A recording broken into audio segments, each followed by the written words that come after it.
Hello, everybody, and welcome to an all-new episode of All Queued Up, the review podcast tied to streaming services like Disney Plus, Netflix. I almost said the wrong thing. Amazon Prime, etc., etc. I'm your host, Greg Dietz, and with me always is Maya Don Fisher. Before I ask her how our week's been, just at the top of the show, we record this remotely, California, Virginia. We rely on internet, and apparently Xfinity wanted to fuck us today. So if it sounds like one of us has a small lag or hiccup, that's what's going on. Just to keep that in mind. But anyway, so Maya, how have you been this week? A little more stressed than usual, but I mean, my week's not been bad. Um, things are going okay for the most part. Just a little stressed. End of the year, holidays coming up. It's just like, fuck. Thanksgiving's 2 weeks from fucking today. I've not seen anybody in my family face to face in over 2 fucking years now. It's probably not going to change in 2 weeks' time. And just stressed about holiday budget and things like that. The unexpected emergency vet bills last month put a hurting on us, and our cushion that we had is gone. So we're trying to figure out that. Other than that, things are good. I won second place in my very first miniature painting competition that I entered, with a beholder, and Misty has gone to drop off my entry for this for another painting competition for this month. I entered a frost giant, and if you follow me on Instagram or social media, you can check pictures of these things out because I post them, and it's cool stuff. Yeah. Other than that, got a new bookcase, and then built it and put it in the hallway. I'm doing some rearranging of my collection, and got some new things. I had to make room for new things, and it's funny, it's a bookcase. It's 2 feet wide, it's a foot deep, and it's 2.5 feet tall. So it's not big. It's a small 2 to 3 shelf bookcase, and I've got 2 shelves in it, and I've got dioramas in it, or one in progress and one completed. But anyway, I was talking on the phone with my mother. She's like, "What are you doing?" I said, "I just got done building a bookcase." She's like, "Another one?" Because I have like 7 in my room, and then I have one in the kitchen, and I have one in the living room. And I said, "Yeah, but this one's just a half size one. It's not the 6 foot tall one. It's only like 2.5 feet tall." She's like, "Well, where'd you put it?" "In the hallway." "No, you can't put it in the hallway." I was like, "Well, I did, and that's where it is." And I was like, "I don't see what the problem is. You don't put things in a hallway." I was like, people put shit in hallways all the fucking time. Little side tables, bookcases. That's where things go like that in fucking hallways, because it's just, where can I put things? Oh, this. Oh, that's sticking out a whole foot. It protrudes a whole foot from the wall. Whatever will I do in a 4 foot wide hallway? I can't go the fuck around. I mean, really, think about your dumb shit. But yeah, just doing shit like that, hanging out. We did get to play some D&D, 2 sessions this week. Yeah, we got to play both of our D&D sessions this week. Made tremendous progress on both. I think the party's leveled up in both campaigns too. Yep, I gotta go through Balfair. I still haven't done Balfair's leveling up yet. I gotta do that. And fucking Gary's was easy. Fuck yeah, man. I'm looking forward to being able to finish both of these, because the one campaign, we're getting close to the same spot that it was when it blew up in our original playthrough. Yeah. And the other one will finish on the next session. Should finish on the next session. So, question. So I don't stop the entire flow for absolutely fucking nothing like I did this session. can that turn undead and then destroy undead work on vampires?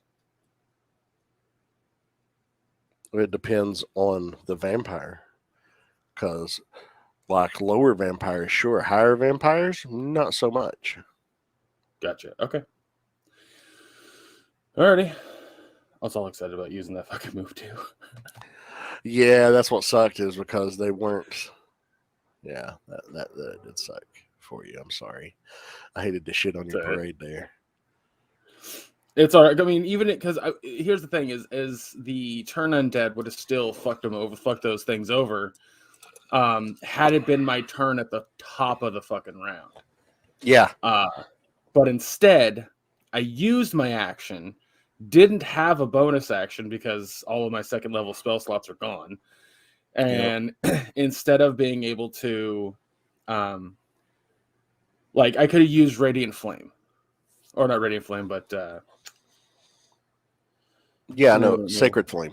Sacred Flame, yeah, that cantrip, which would have been fine, which does radiant damage. Yeah, exactly. Yeah, it's just kind of, I was like, well, now I know, but that was fun. That fucking everyone else destroyed the shit out of him before I even got like a second turn, so it didn't matter. Yeah. Oh, Andy was gung ho. He's like, "Oh, we're fighting some undead. Oh, yes." You know, him being a paladin and his divine well, that's what I was trying to tell smiting Mark. and I was such. like, when, was it Mark that understood? No, it was Marge that understood Dwarvish. So that's how, yeah, because his character knew what the trapdoor said. Yeah. And then, like, I got all excited. Andy got all excited. Mark's like, "Uh-oh, remember to open." I was like, "Don't worry." Don't you worry, pretty little head. You have two holy people on your fucking team. Yeah. But no, it was a lot of fun. I was glad that we got to play because it had been 2 weeks since we missed our last Monday session because that was the day after that we had to put Barbatos to rest, and we didn't play that Tuesday either. So, it was really like the first time we had the week before. We just played the one session, but we made a lot of progress last week and made a hell of a lot of progress this week. It was Andy was at Disneyland, and then that was the week before. Yeah, that's what I'm saying. It was 2 weeks since we had played. Yeah, and then and now on this upcoming Tuesday, we're not going to play either. Well, unless you for one shot. Yeah, I might do something. It depends on what's going on. I'm trying to put something together. I've got an idea for something fun. I don't know if I can get it put together in time because if stuff that's going on. If you can, great. If you can't, don't worry about it. It'd just be me, you, Andy, and Zach. And I know that if you don't, Andy and I will probably play Overwatch or something like that. So yeah. It ain't no thing but a chicken wing. Yeah. But Mark's getting married, so yeah, congrats to him. He's all excited about it too. Oh yeah, you can and that's great. I love to see that. It was funny because he was going on about something, and he said something about the excitement going on. I was like, yeah, you ever been to a wedding? Ooh, how exciting. Just joking around like that. I kind of hate weddings. Dude, I think they're the fucking worst. It's like Misty and I have been together 17 fucking years. Guess how many times we've discussed getting married? One. And it's just like, I brought it up. I was like, what do you think about getting married? She's like, it's kind of an outdated tradition. I was like, yeah, I don't see any benefits of it. I'm not going anywhere. She's like, I'm not either. So that's our thoughts on fucking marriage. But yet if somebody asks, yeah, we're fucking married, but not legally. Common law. Oh, that doesn't even apply in the state of Virginia. Well, yeah. Oh, that was, yeah. Technically, in the state of Virginia, we're cohabitating and breaking the law because cohabitation is still illegal in Virginia, which is fucking stupid. Did not know that. Speaking of laws, I don't remember what state it was. I think maybe it was Tennessee, Kentucky. It was Kentucky. They recently outdated slavery as a punishment. No, it was Louisiana. Was it Louisiana? Okay, I thought it was. It was Louisiana. Because my friend Dakota lives in Louisiana, and he's like, well, he made a comment about it. He's like, I never thought I'd see this on the ballot before I'd see, something that hadn't been done away with 160 plus years ago. Yeah. But yeah, pretty sure it was Louisiana. So I have a funny story to tell you in our audience. Yeah. Tell us about your week. So my week went uneventful for the most part. It was the same shit over again.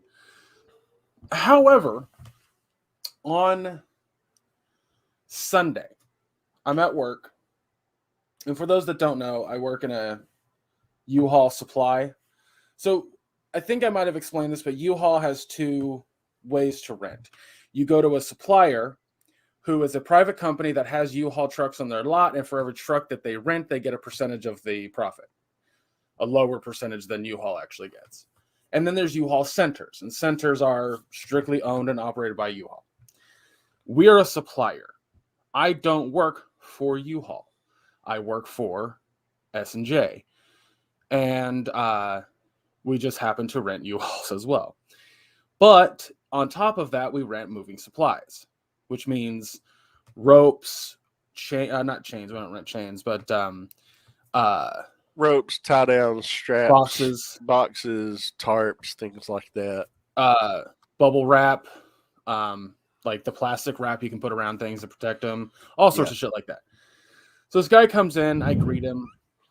He says, I ask how his day has been. He's like, it's been pretty good. You? Yeah, good, blah, blah. Typical shit like that. And he goes, so I'm looking to get some boxes. And I was like, yeah, we have. And I pointed at the display and he goes, can I get 5 of your medium boxes? I was like, yeah, not a problem. So I put it in the system. I go, hey, it's going to be $9.86. I already have the system set up for you to pay for them. Let me just go grab the boxes for you real quick. So I get up, I go grab the boxes, come back out. He pays for them, yada, yada. Done and done. Now, my boss isn't in at the moment. He's doing something else that is a whole different story that I'm not getting into. But as I've expressed, I do not like my boss. He's a whisper racist for one. Right. He did a thing. This is a slightly side story, but he did a thing the other day that I wish I could say something. Genuinely. I wish I could say, like, that's not cool. Don't do that. That's fucking bullshit. But I can't because of the position I'm in. I've only been there for 2 months. The fuck am I going to do? Lose my job? I can't afford it. That being said, on Saturday, no, this was Friday. On Friday, these women come in, and I process their rental. It gets to the end of the rental, and I hate that U-Haul does this, but they put people on a thing called e-alert. If I haven't explained e-alert, it's basically you might have, or you got in trouble with U-Haul somehow, so you have to now pay or you try to clear that e-alert to rent with U-Haul again. And I get to the end of their rental thing, and it says that they're on e-alert. And I go, okay, let's figure this out. And I go call the company to put them on e-alert. And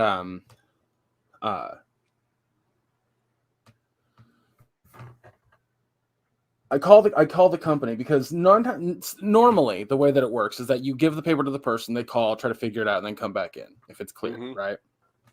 In this instance, I gave the thing a call myself to figure out what was going on. I put it on speakerphone. And the woman on the other end said, so it shows that they owe $2,000. $2,000 plus. And the woman standing in front of the two women were like, what? And I was like, I don't know. It turns out that the woman that was renting is tied to her daughter, and her daughter had damaged a U-Haul truck back in 2014 and never was able to pay because they didn't get the insurance. So the damage was about $2,000. Oh. So the woman on the other end said, I can change that and do $900 and then clear it. The woman's like, I don't have that kind of money. So she leaves, right? At this time, during this whole thing, Steve went out back because we've had to been parking U-Hauls in the back because we also have storage units and the whole thing. But when Steve got back in, he noticed that the two women that were there and were trying to figure that out, the guy that was driving their car had opened up all 4 doors and started dumping trash onto the ground in our lot. Oh no. Now, as fucked up as that is, what Steve had said to me later does not justify it. I can only imagine. Yeah. So they leave. They go outside. They're outside for a little bit, calling the company, and they eventually full on leave. To which we just canceled their reservation because we could rent that truck. Steve is pissed.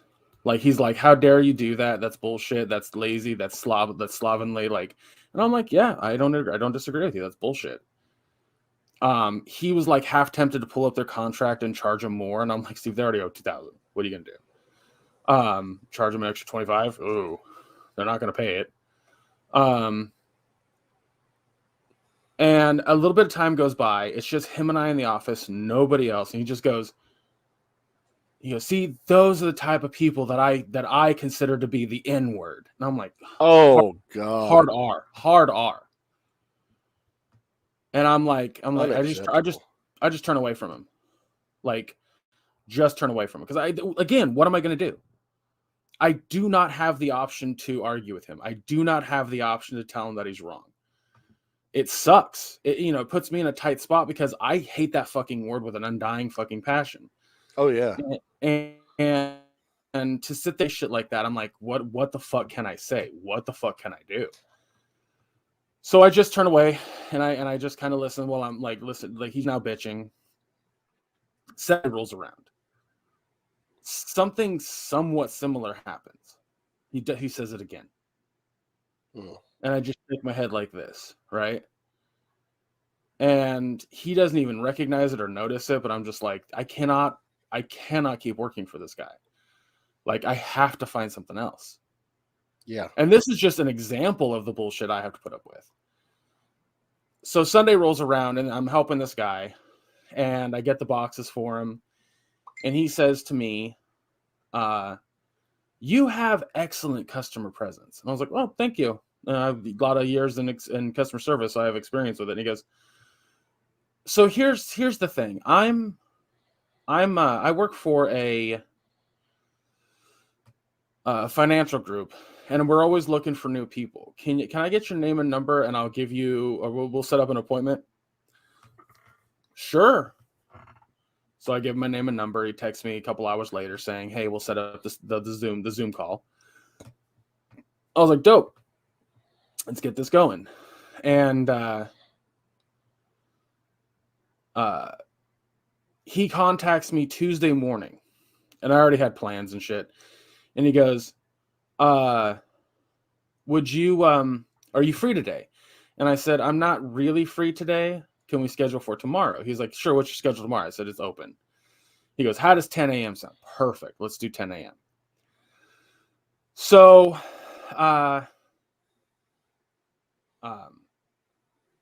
I get on a call with him and he's like, I want to get to know who you are as a person. I was like, okay. The call goes like the conversation is fine for the most part. Nothing really to write home about. It's like two people meeting for the first time and talking about their lives a little bit. Yeah. Yeah. So he goes, here's what we do, Greg, at this company. He goes, we help people save money. We help people figure out how they're going to use their income to save cash when it comes to retirement or for medical stuff. I was like, that sounds awesome. He's like, He goes, so what we do, what you would do, Greg, is that you would be doing this and this. And he's like, he's showing me the math on it and like what can be done. And I'm like, okay, this makes sense. It tracks. And he goes, he's asking me questions like, would this be better or this? And I'm just like, the higher number. Anyway, everything seems fine. Everything seems on the up and up. Until he goes, so if you want, we can start the application today. And I was like, yeah, sure, let's get it going. He goes, all right. So, and he like shows me on his laptop what we can do. And he gets to the point where he's like, you got to put your social security number in. And the website looked fine. I didn't see anything wrong with it. And he goes, we get to the second screen. He goes, all right, to start the application, I just need $125. And I go, you need 100? He's like, sorry, the system needs 125. I was like, don't love that. He goes, so the way that it would work is that you'd be your own boss. You'd have your own fucking pyramid scheme. Sort of. Not completely. Because in a pyramid scheme, like the money that you are giving is going to the person that's trying to recruit you, right? Yeah. This was not the case. The money was 100% going to World Financial Group. I could tell that. I could see that. The problem was it would cost about $500 to even get started with this, and then I could get into training. And the issue that comes from that, A, I don't have the fucking money, and B, like, it would require that I'm able to sell this service to whomever I have. It's not just being an employer or someone who's employed like you would in any other company. You basically work on commission without it being called commission. Yeah. So it's first and foremost, it's not the job that I want. It's not the job I'll even want to try. And secondly, it's just too goddamn expensive to try to do right now with the income that I have and the income that that I'm working with, Yeah. And I tried to explain that to him too. I tried to tell him like, here's why it wouldn't work. Like I have this amount of money and I only make this much and yada yada yada. And he's like, yeah, but if you were to do this, you'd have more. I was like, I can see that. I can see that I have more income. He goes, like he's showing me how much you could make in a week and how many hours you'd actually be working, and you'd be working like, you'd only be working when you have clients. And I'm just like, it was just so bizarre. And it was just not something that, again, I even want to try to do. Yeah. I don't know. It was so fucking bizarre. Like, it's not what I was expecting. But it makes sense because when I was told that it was pardon me. When I was told that it was this system, if you will, I guess I wasn't expecting this. I was expecting, I don't know. It's weird, dude. Like, I was expecting a job. I was expecting like they're looking for people to talk to customers. Great, I can do that. Yeah. Over Zoom, awesome, even better. But that's not what it was. It was so much different than that. So, but yeah, that was my week. And did I waste an hour yesterday talking to him on Zoom? Sure. Was it an hour that now I learned a thing? Absolutely. And I'm going to look at it like that. I'm going to look at it like from this perspective that I don't want that. I don't want that sort of thing. I don't want to have that kind of job. I don't want to have to deal with because he was like, that's the way that we make our money, is if they have to save their money with us in order to make money. And I'm like, huh? So you charge them interest is what you'd basically do. Like they're not. It's not a loan company. That's the thing that confuses the shit out of me too. Is it's So not a then, loan company. so it's kind of like an investment firm. Not even an investment firm. Like I took screenshots on my phone here, and let's see, where is it? So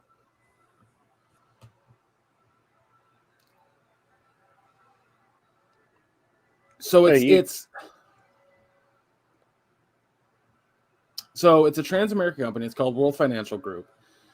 It says, if families go with them, this is our mission to build and protect wealth of families. Savings, retirement, protection, life benefits. And it says how money gets taxed. Basically, you deposit money with them. They draw interest on that. And you still have your dividend or what have you. Yeah. Basically, yeah. But it was like sounds very similar to like Jesus. What's one that I went through once? I don't even remember. It was years ago. Anyway, well, I've tried things out like that before, and I didn't see a benefit to it. Yeah, not at my income level. Yeah, it just wasn't fun. Like, one of the things he talked about that definitely turned me away was you're working for them. They make money off of your service. I was like, yeah, but they also pay me. And then on top of that, like, I get money taken out of my check for taxes that benefit me, which he was like, hey, there's what you'd have to take the money out yourself and blah, blah. I'm like, I don't want to do that. Like, yeah. It was so, I don't know, it was so weird. Like, he was all excited because he's like, you work for DoorDash, you understand? Like, DoorDash is not the same as whatever the fuck this is. But yeah, man, it was fucking weird. But I'm not doing it anymore. I'm not going to do it. He might contact me next week, and yeah, he might, because that was the thing. He was like, for the non-license application, it's going to cost $165, and then for the license itself, it's going to be $150, and then for each training regimen, it's going to be about $35. I was like, how many are those? And like, I don't remember how many he said, but I did the math, and it was going to be close to $500 with everything said. So probably 8 to 10, so another $350 on top of the $150. So yeah. It's definitely fucking weird. Yeah. Speaking of weird, what are we reviewing today? So the first thing we're reviewing is the film that was exclusive to Roku called Weird, the Al Yankovic Story, which is a parody of biopics. We'll get to that. And episode 10 of Andor. So I guess we can start with Weird. Get that, because it was the first thing we watched. Plus, I want to end on Andor. So, it's a biographical parody film. Basically, it's a satire of biopics and loosely based on Weird Al Yankovic's life and career, starring Daniel Radcliffe as very loose, looser than my mom. Ayo? She was a whore back in the day. She don't listen to this fucking podcast. None of my family listens to it like they're fucking going to say something. I know. In the 5 years we've been doing this show, we interviewed Brian Volkweis, creator of the toys that made us and the movies that made us on Netflix and various other things, production of stand-up comedy and on Netflix and things like that through his nacelle company. Something I'm proud of to this day that we accomplished very early on in the podcast, the interviews with him, and they wouldn't even listen to the fucking interviews. I'm like, oh, well, thanks for showing your support. But anyway, loosely adapted on Weird Al Yankovic's life and career, starring Daniel Radcliffe of Harry Potter fame as Weird Al, along with Evan Rachel Wood as Madonna, Rainn Wilson, Toby Huss, Arturo Castro, and Julianne Nicholson in supporting roles. This, boy, it was something. So before we go into it too deeply, I found this little tidbit to be amazing. 9 years ago, 9 years ago, the guy who wrote and directed this movie did a short for funnyordie.com. It was basically, it looked like a trailer for a film that was never going to come out. It was borderline identical to the pacing of the film. Yeah. But because what he always there was a lot of biopics that had come out, specifically the one about Notorious B.I.G.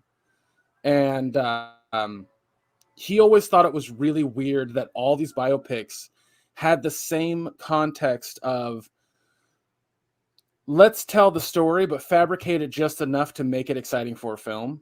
Yeah. And he was like, who would be the most ridiculous person to do that with? Weird Al Yankovic. And it would be funny because it'd be a parody of biopics. Like, you know, a parody of the parody guy. This is, like, that's a brilliant idea.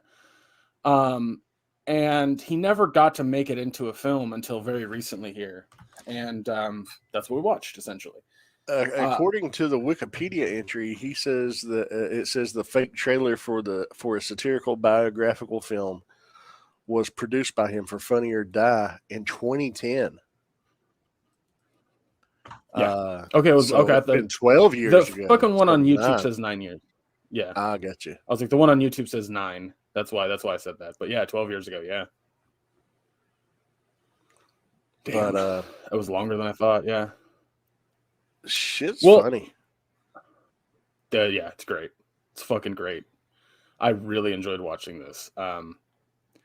Probably my favorite scene, the scene that probably had me laughing the hardest, was the scene with all of the celebrities played by other comedic celebrities at the pool party of Dr. Demento.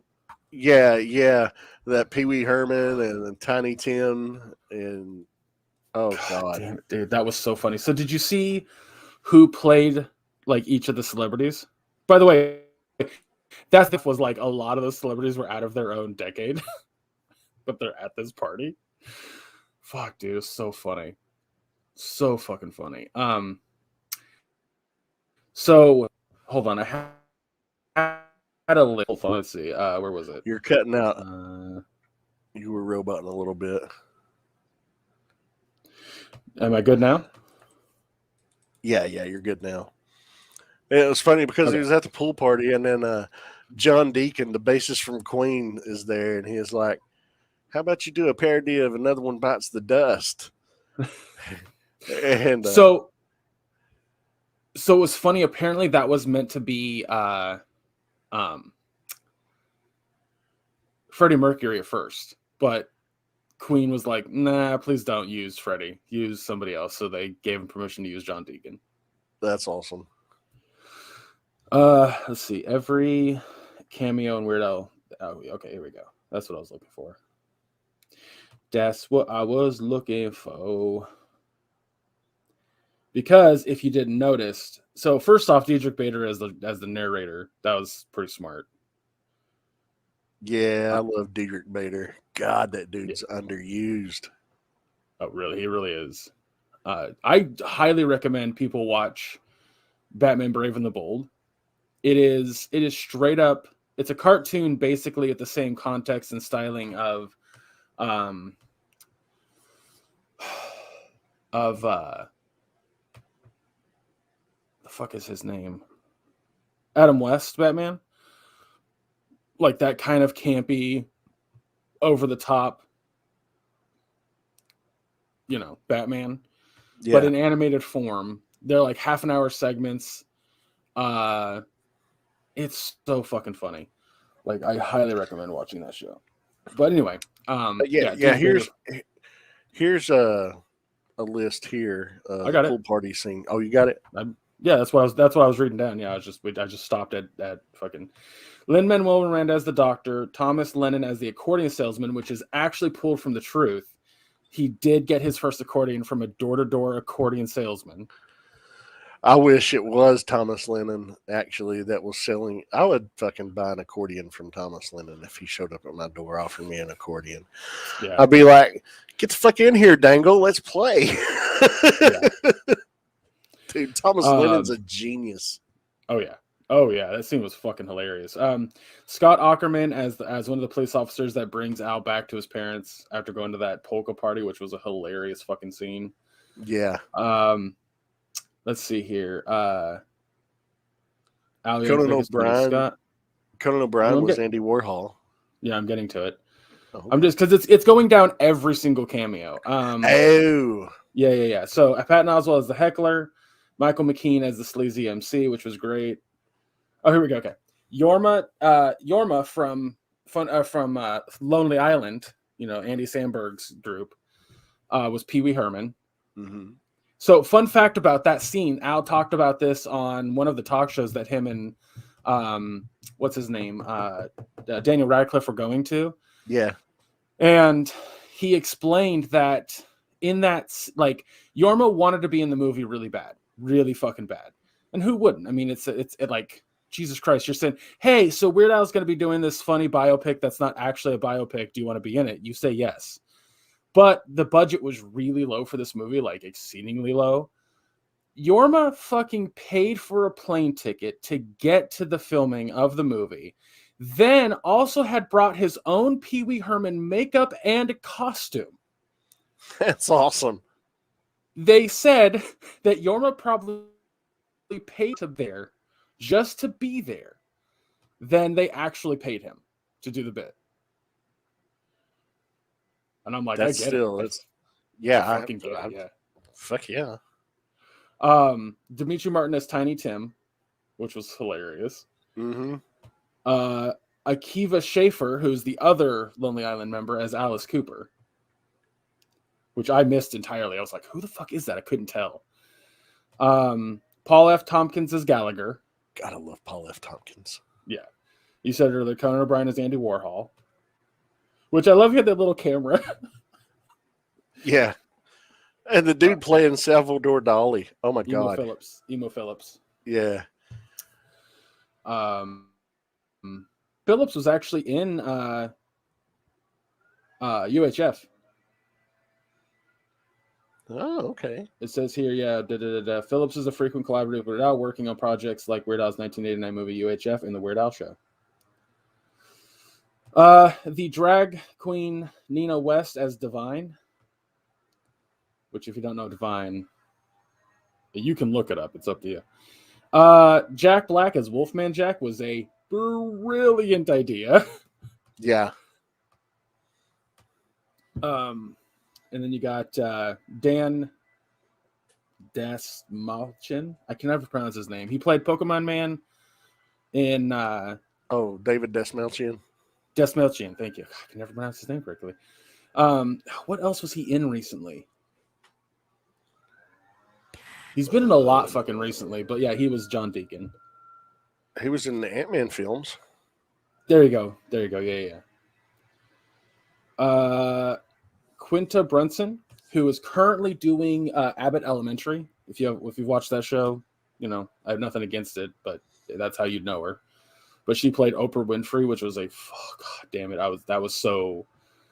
That scene was so good just because, like, instead of doing the bit of like, oh, they're like the celebrity that's being interviewed, because when they do those scenes, the celebrity will look off into the distance or have a 200-mile stare, or whatever the fuck it's called. 1,000-yard stare. 1,000-yard stare. And then it'll do a flashback, right? Yeah. Well, the joke here is that they continue to have the 1,000-yard stare, like, for too long. So yeah, that was funny. But anyway, yeah. So she played Oprah. Let's see. Seth Green is radio DJ. That's it. That's all I got on this list. Yeah, we also had Will Forte playing the other Scotty brother that Weird Al played.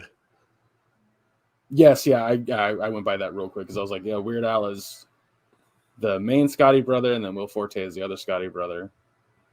Which, it's funny, in that short that we were talking about for Funny or Die, Weird Al played that exact same role. Oh, that's awesome. Yeah. Like, I recommend, like, if you've watched this movie, or you plan on watching this movie, go check out the Funny or Die sketch. Because Aaron it's only like 3 minutes long, isn't it? Yeah, because it plays like a trailer. Aaron Paul plays Weird Al. Oh, and he even has there's even a whole bit in the trailer where bitch. Well, one of the funniest bits of this movie is that Weird Al is fucking plastered drunk, and he's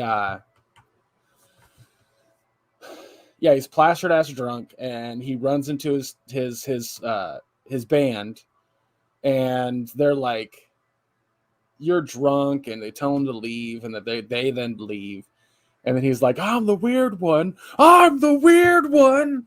And I fucking love that line. It's hilarious. That's in the fucking trailer from 12 years ago. Nice. Like that's what I'm saying is this goddamn trailer. Like he had to have had the script shortly after making this trailer because it is note for note the same.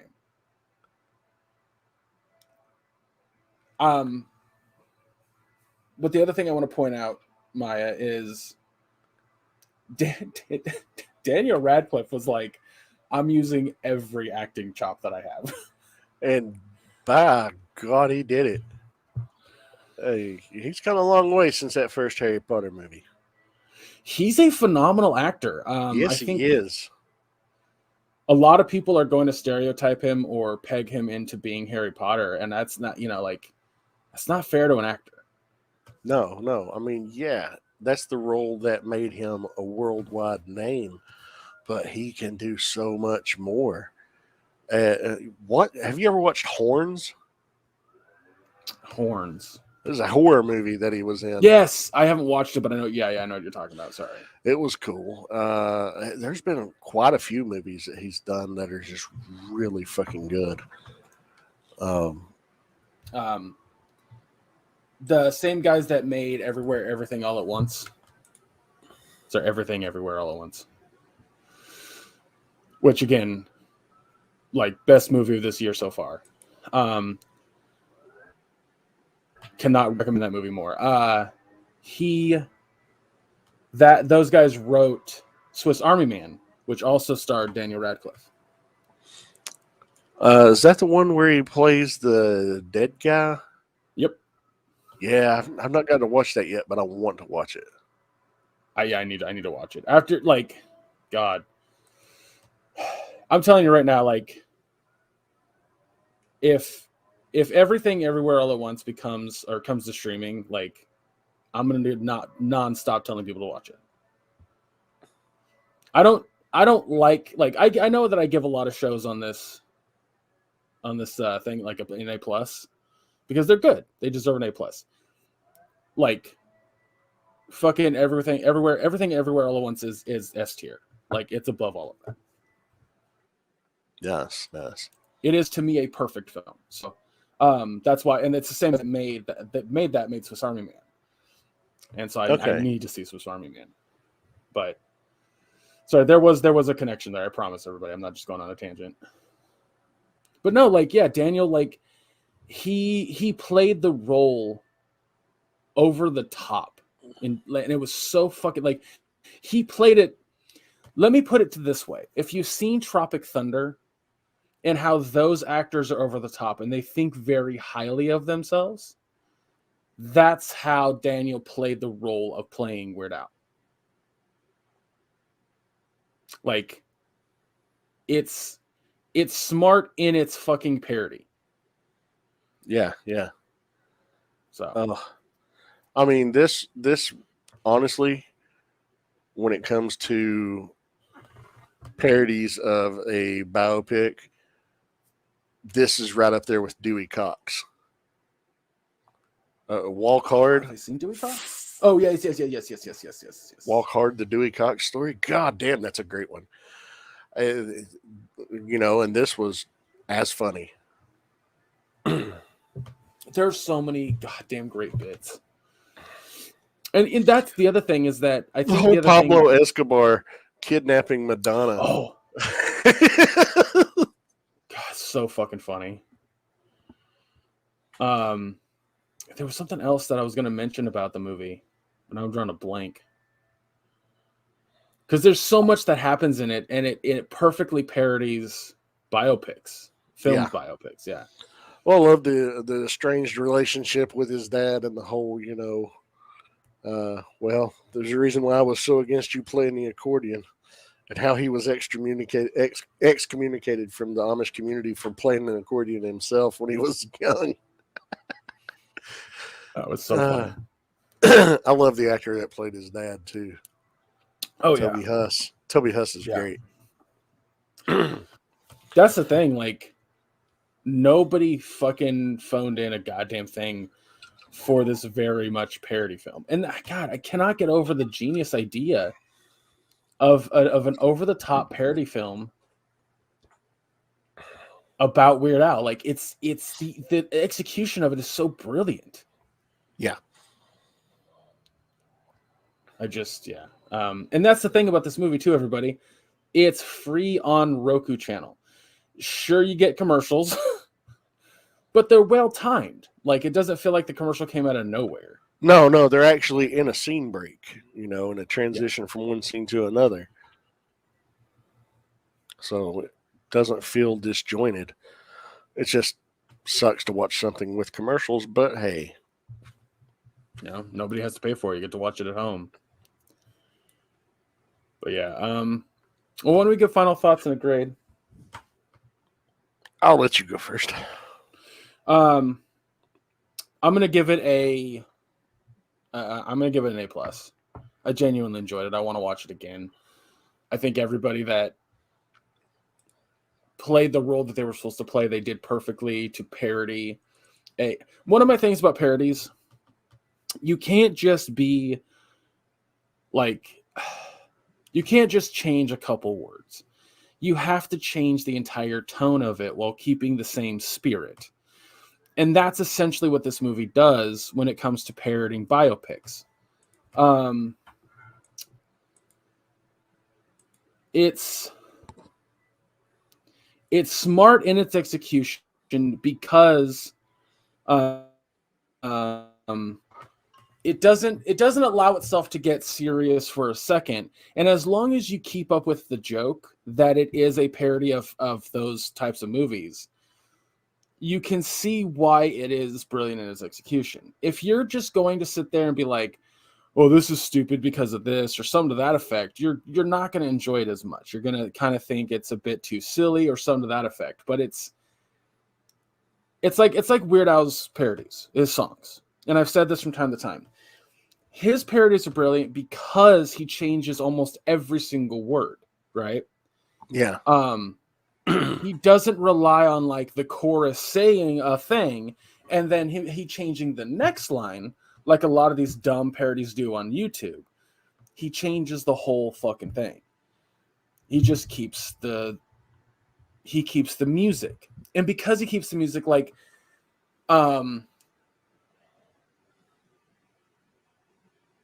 let's take a parody off the top of my head. Foil, which is a parody of the song, what the fuck is the name of that parody? Of the actual song?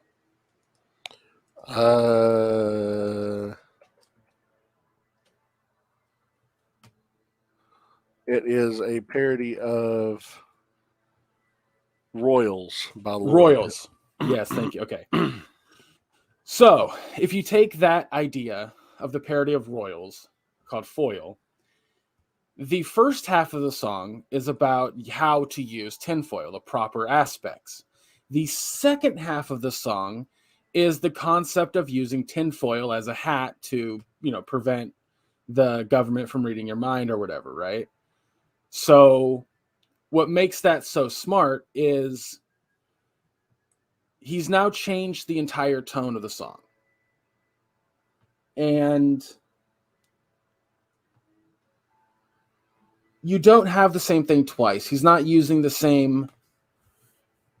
He's not relying on anything that the original song gave him other than, the sound of it.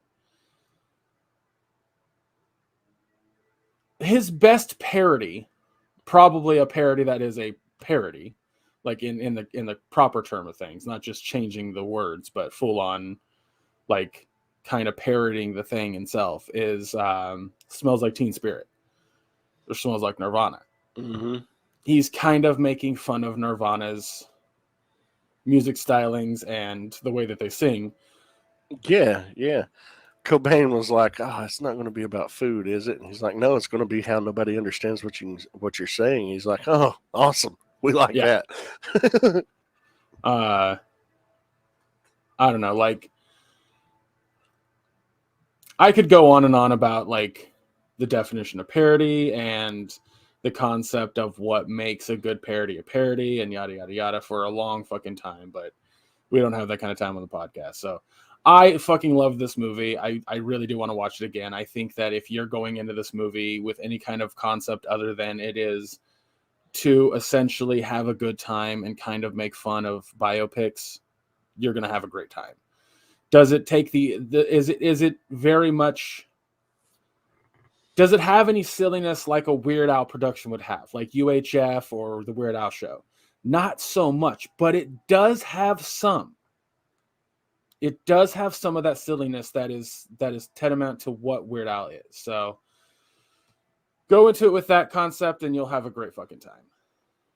Yeah, But that's me. What about you, Maya? I'll give it an A. Uh, you obviously enjoyed it a little more than me. I thought it was funny as hell. I enjoyed it. I want to watch it again.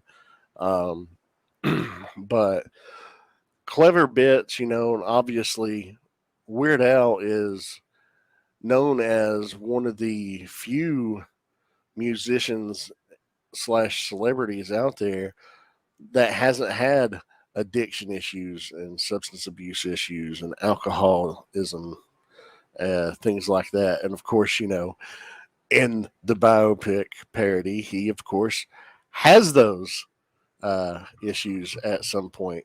What was it? The LSD and the guacamole that Dr. Demento fed him that triggered it all. Yeah, that Yeah. was, Oh my God. shit was so fucking funny.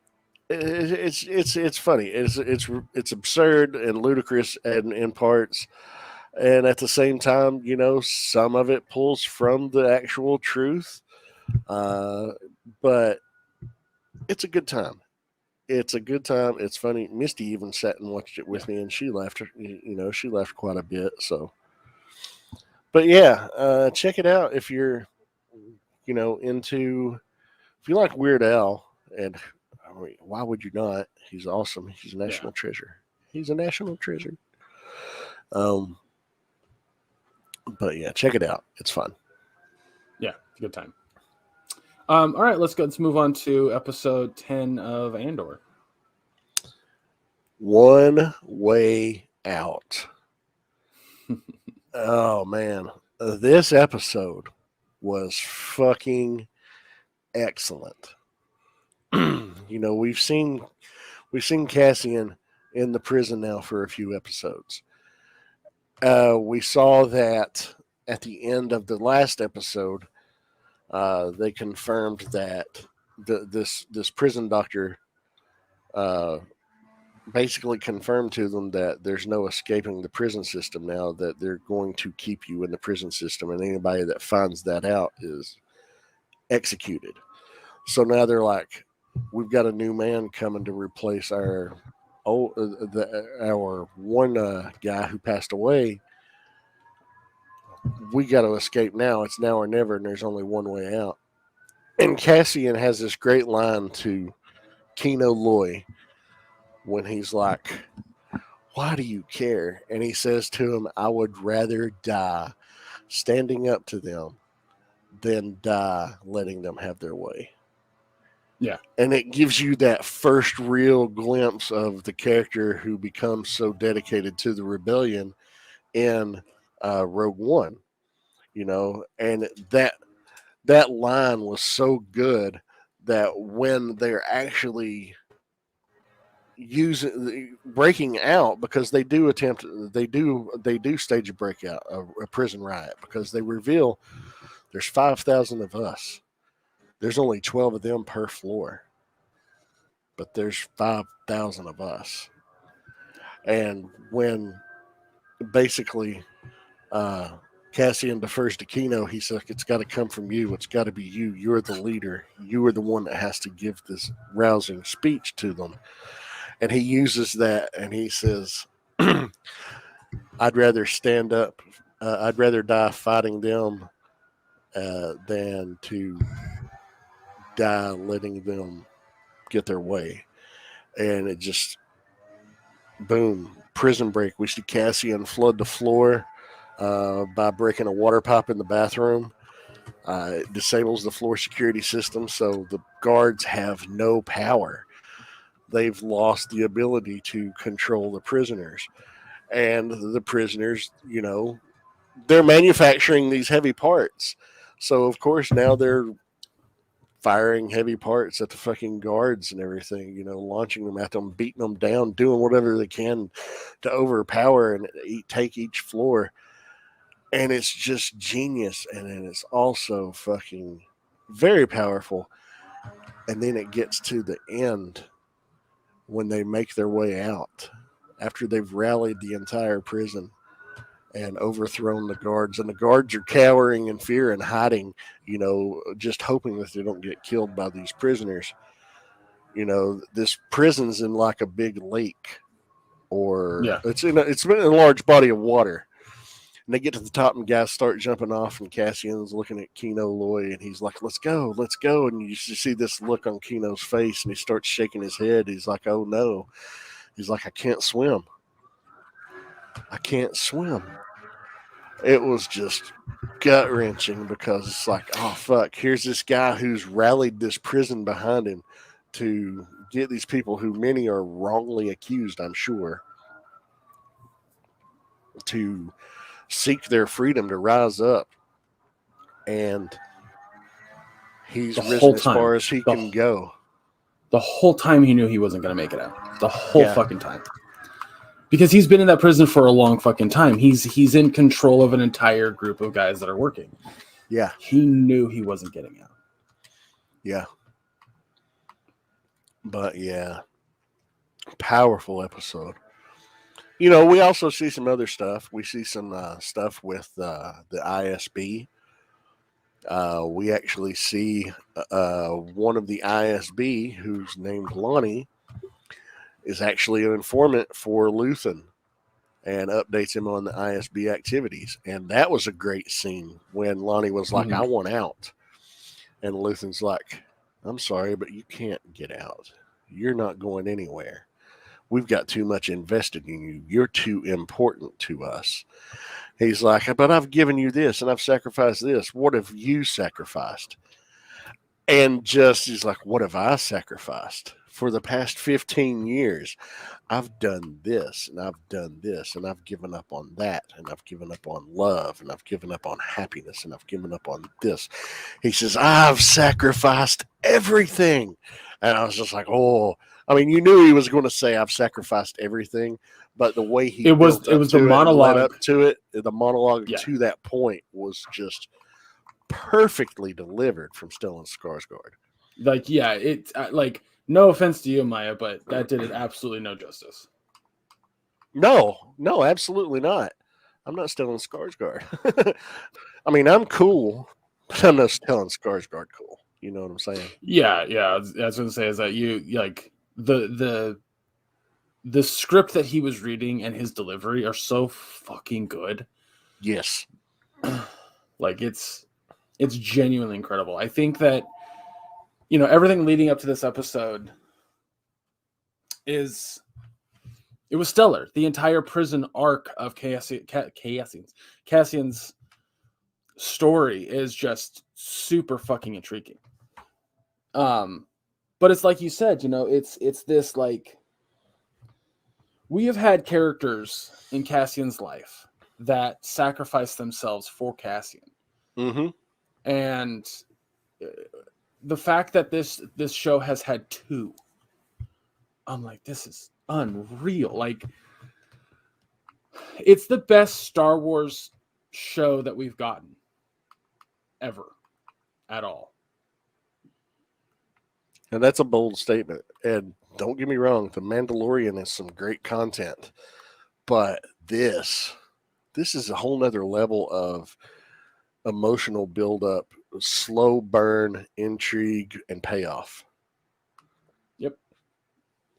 1000%.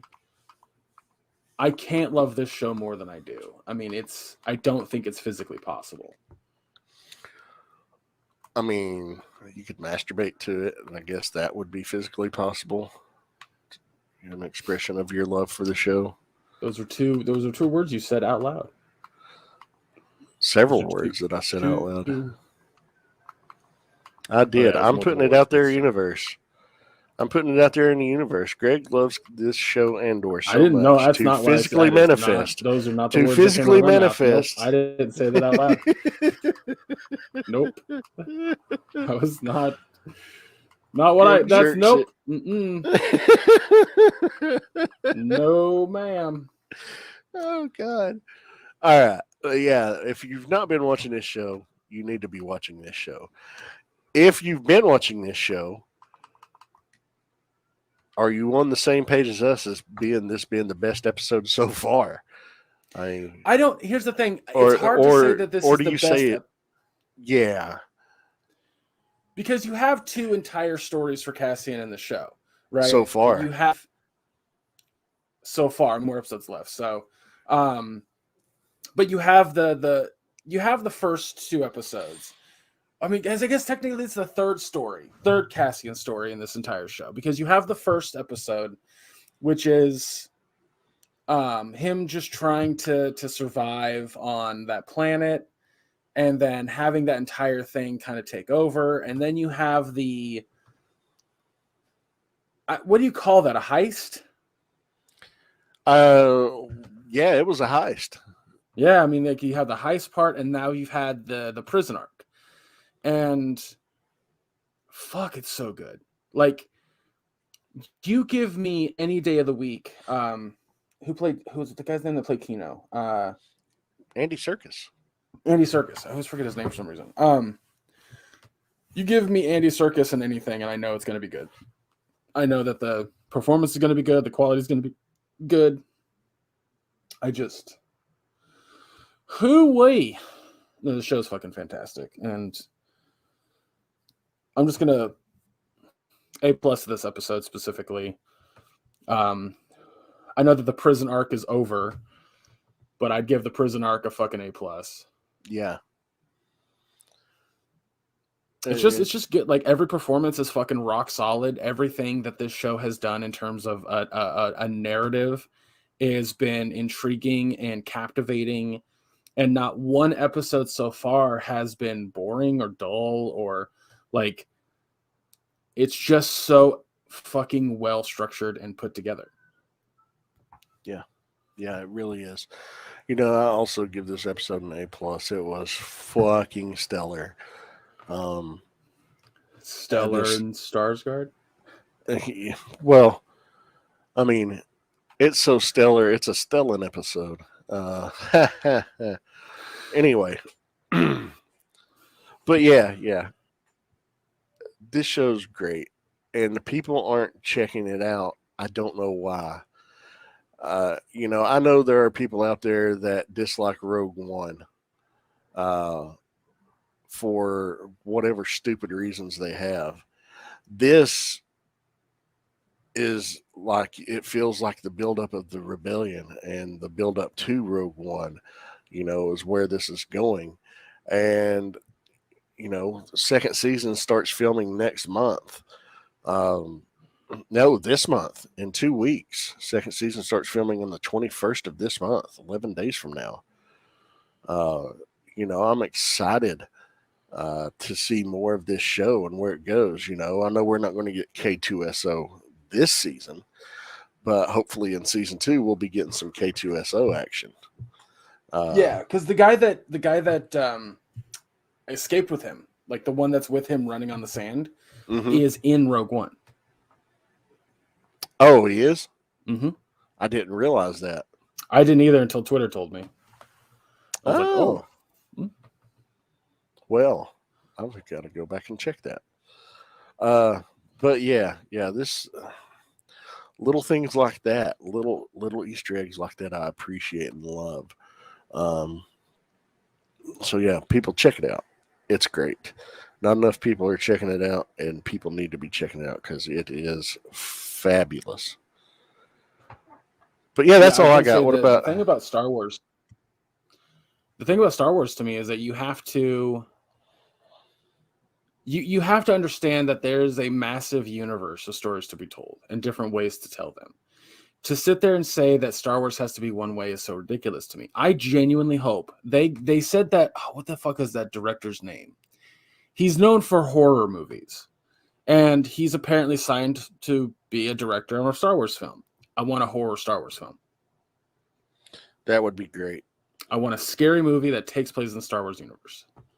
The fact that we haven't had one is mind blowing. Did you ever play the Republic Commando video game? If I'm not mistaken, I did. Which one is Republic Commando? So it is 3 stories. It's like 3. It's just 3 levels in the whole game, but they're long. But you control a squad of 4 clone troopers that are higher level, if you will. One's a demolition expert, one's a sharpshooter, so on and so forth. And you control as the commander. You are able to give them commands and tell them positions to be in. The first level takes place on Geonosis, right at the beginning of the Clone Wars. I don't think I did play it then. I don't think I did play it. I played. It's a first-person shooter, so. I played something else. Wasn't Republic Commando. It was something else that came out a few years prior to that, maybe. I genuinely don't know. I don't remember. What kind of game was it? It was similar style. It was a similar style genre. I just don't remember. It's like it was a first-person shooter. Yeah. Huh. I don't remember what it was. It may have been Republic Commando, but I didn't play much of it because I'm trash at shooters. I know I played Overwatch with you. But yeah, and that's why I'm not playing anymore. I'm not good enough to play with you guys. I deleted it. I'm just not. I can't get to the level. I can't get to the level of play where I'm good enough to where I won't be frustrating you guys because you guys have been playing for so many years. And I would just rather you guys have fun without my baggage carrying ass.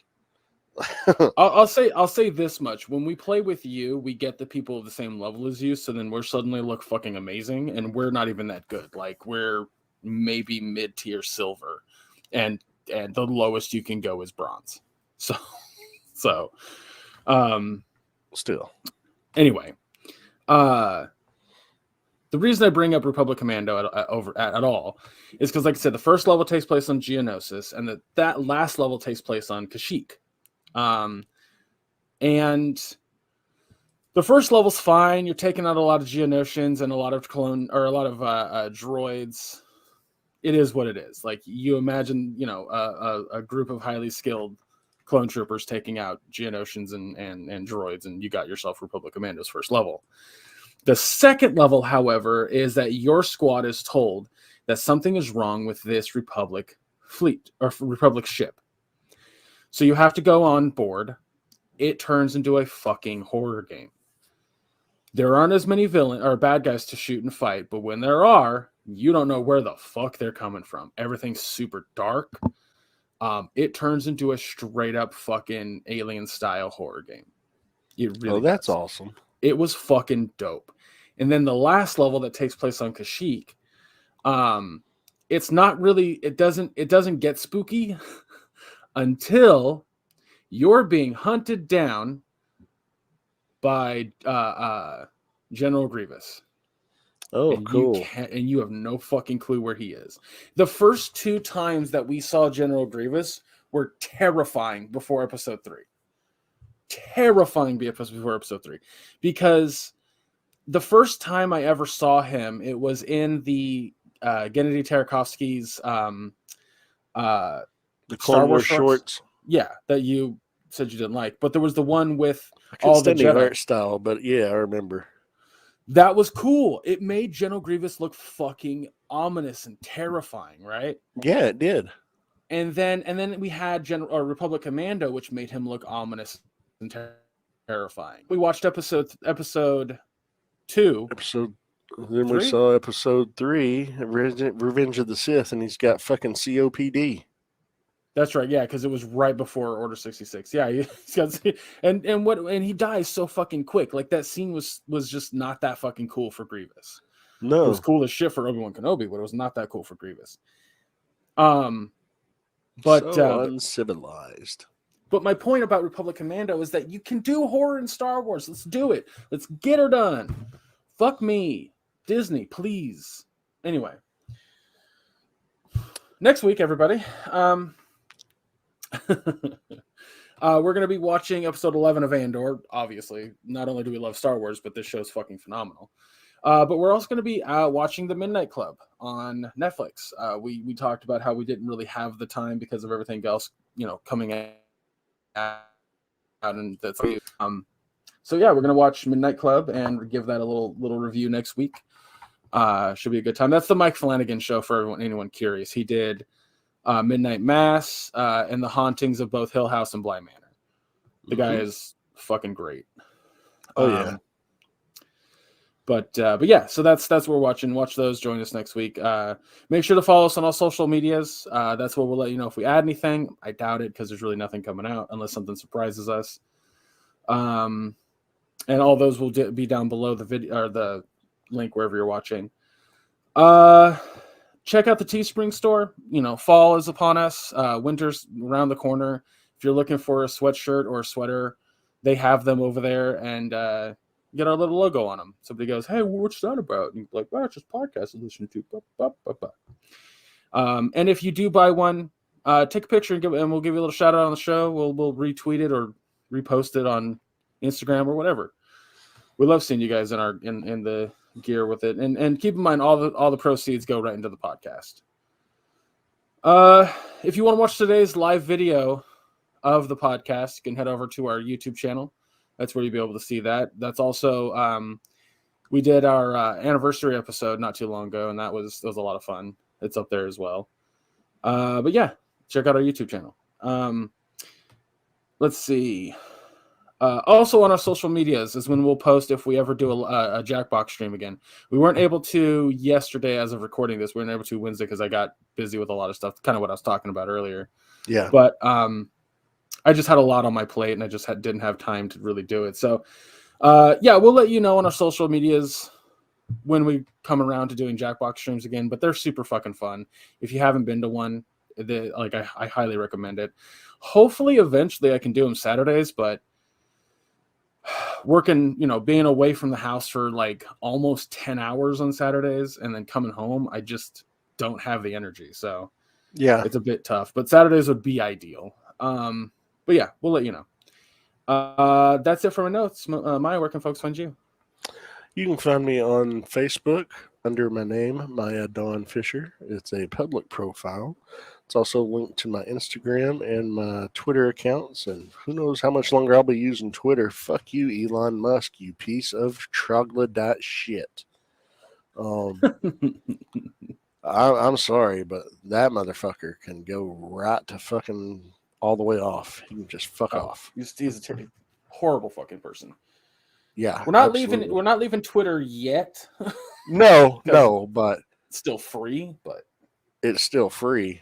But yeah, for how long? Yeah. But yeah, so public profile, link to Instagram and Twitter accounts if you want to follow me on those. It's your one-stop shop for you to do so to see what all I'm up to. That's me. What about you, Greg? Where can people find you? You can find me on social medias under Chub Rock Geek, pretty much anywhere that you can think to find me. I've been uploading my gameplay clips from whatever I'm playing on onto Twitter. I need to re-download those and put them on my Instagram, but laziness. But yeah, that's it for me. I am going to be seeing Wakanda Forever today. So I'm thinking about doing a quickie review and uploading that to the YouTube channel. So if that's something you guys want to see, follow us on YouTube. But yeah, that's it for me. thank you guys so much for listening. Remember, it's going to be Andor next week. Andor episode 11, the penultimate episode to season 1, and Midnight Club by Mike Flanagan on Netflix.